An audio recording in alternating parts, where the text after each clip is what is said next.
पाचवा प्रश्न आपण पाहणार आहोत. खेळण्यातील एका रिमोट कंट्रोल कारची GST करासह एकूण किंमत 1770 रुपये आहे.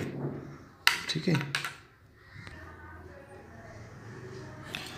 खेळण्यातील एका रिमोट कंट्रोल कारची GST करासह एकूण किंमत 1770 रुपये आहे. तर GSTचा दर 18% आहे. तर त्या कारची करपात्र किंमत, त्यावरील CGST, SGSTचे गणन करा. तर प्रश्न थोडासा यावेळचा IMP आहे आणि जरा थोडासा अवघड आहे. अवघड म्हणजे सोपं आहे, फक्त लक्षात ठेवायची सूत्र लक्षात ठेवायची.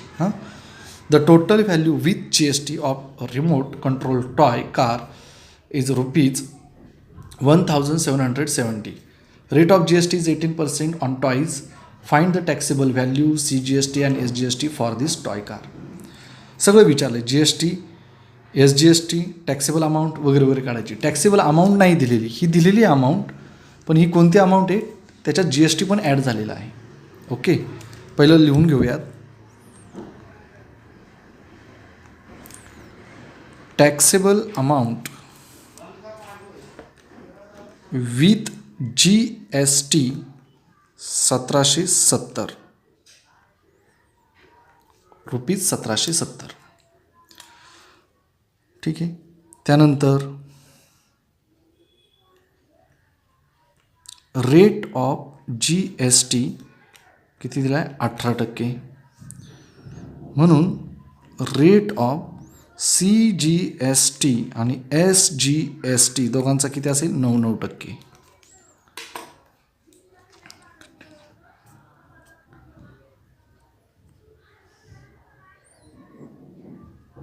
लिहिणार आपण GST करासह एकूण किंमत 1770.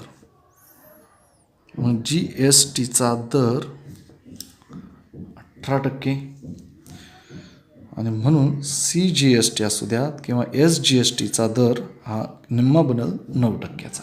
दोघांचा 9% CGST 9%, SGST 9%.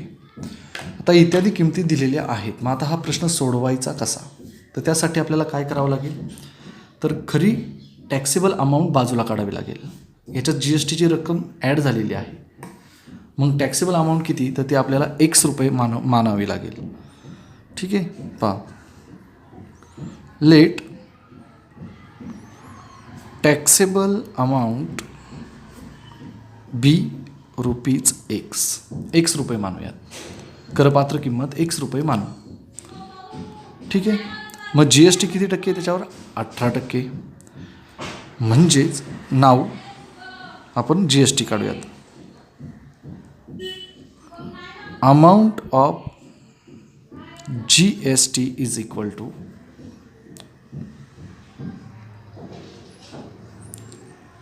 Taxable amount into rate of GST. काय काढतोय आपण? GSTची रक्कम. ती कशावर काढतो आपण? करपात्र किंमत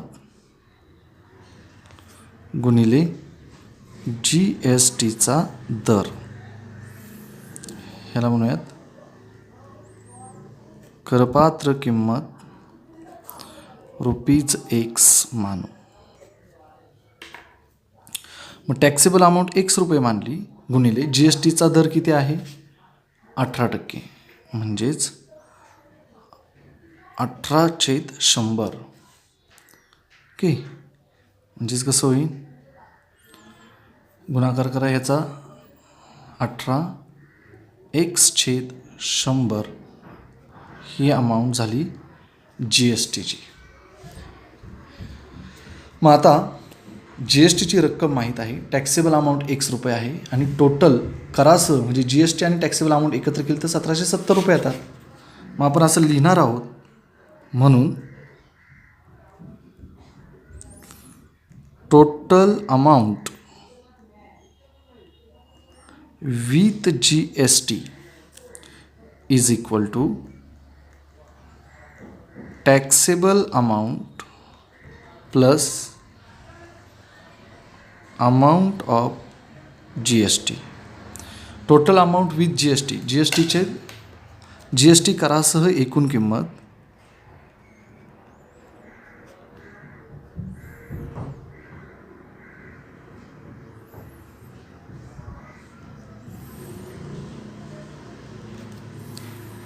जी एस टी करासह एकूण किंमत बरोबर करपात्र किंमत अधिक जी एस टीची रक्कम. मग एकूण करासह किंमत किती होती? 1770. करपात्र किंमत एक्स, जी एस टीची रक्कम वर शोधली होती आपण 18x/100. ओके.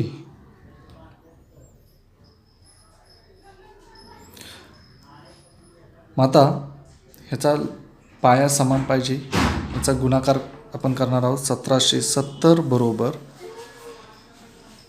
ह्याच्या खाली काय असतं? एक, ह्याचा तिरकस गुणाकार 100 गुणिले x, 100x अधिक 18x/100. हे तर भागिले इकडे येताना काय होईल? गुणिले. म्हणजे 1770 गुणिले 100, इकडे काय राहिलं? 100x अधिक 18x. ह्याचा गुणाकार किती? 1,77,000. 100 आणि 18 किती आले? 118x. 118 गुणिले इकडे येताना भागिले होईल. म्हणजेच 1,77,000 भागिले 118 बरोबर x. आणि म्हणून एक्सची किंमत 1,77,000 भागिले 118 केले तर येतात 1500 रुपये. म्हणजे तुमची टॅक्सेबल अमाऊंट ही किती आहे? 1500 रुपये. ओके. ठीक आहे. टॅक्सेबल अमाऊंट विचारली होती आपल्याला, त्याचं उत्तर मिळालं. आता आपण इथं साईडला उरलेल्या किमती काढणार आहोत.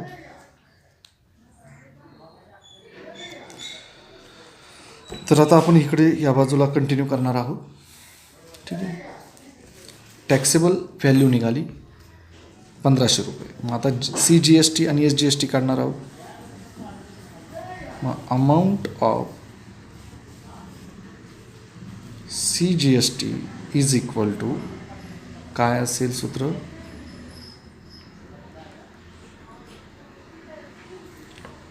Taxable amount into rate of CGST.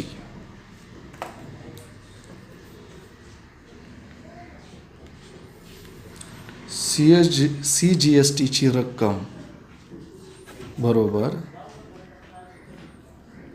करपात्र किंमत गुणिले CGSTचा दर. मग करपात्र किंमत किती आली होती आपली? 1500. CGSTचा दर इथं आपण शोधला होता 9%. 9/100 तो किती येतोय? 135 रुपये. 15×9 = 3500. ही झाली CGST. तसंच आपण SGST शोधूयात. अमाऊंट ऑफ SGST त्याचं सुद्धा सूत्र तसंच taxable amount into rate of SGST.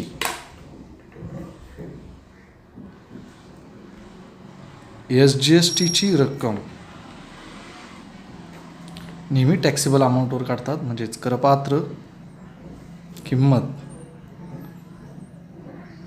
गुणिले SGSTचा दर. मग टॅक्सेबल अमाऊंट आपली 1500च होती. SGSTचा दर 9% आहे, म्हणजे त्याची किंमतसुद्धा किती येणार? 135 रुपये. हे दोन्ही सेमच असतं. ठीक आहे. प्रश्नाची उत्तरं मिळवली आपल्याला. टॅक्सेबल अमाऊंट म्हणून इथं लिहूयात. काय काय विचारलं होतं आपल्याला? टॅक्सेबल अमाऊंट 1500, त्यानंतर CGSTची अमाऊंट किती आली होती? 135 रुपये. आणि SGST अमाऊंट ती पण आली 135 रुपये. तर अशा प्रकारे आपले करपात्र किंमत 1500 आणि आता इथं जागा लिहिली नाही मी CGSTची रक्कम आणि SGSTची रक्कम. ओके, त्याचे 2 भाग करतो मी. तर अशा प्रकारे हा पूर्ण प्रश्न आहे. सरळ खाली यायचे, असं सोडायचे, नंतर इकडे जायचं आहे, इथे लक्षात. आणि या किमती आपण शोधलेल्या आहे.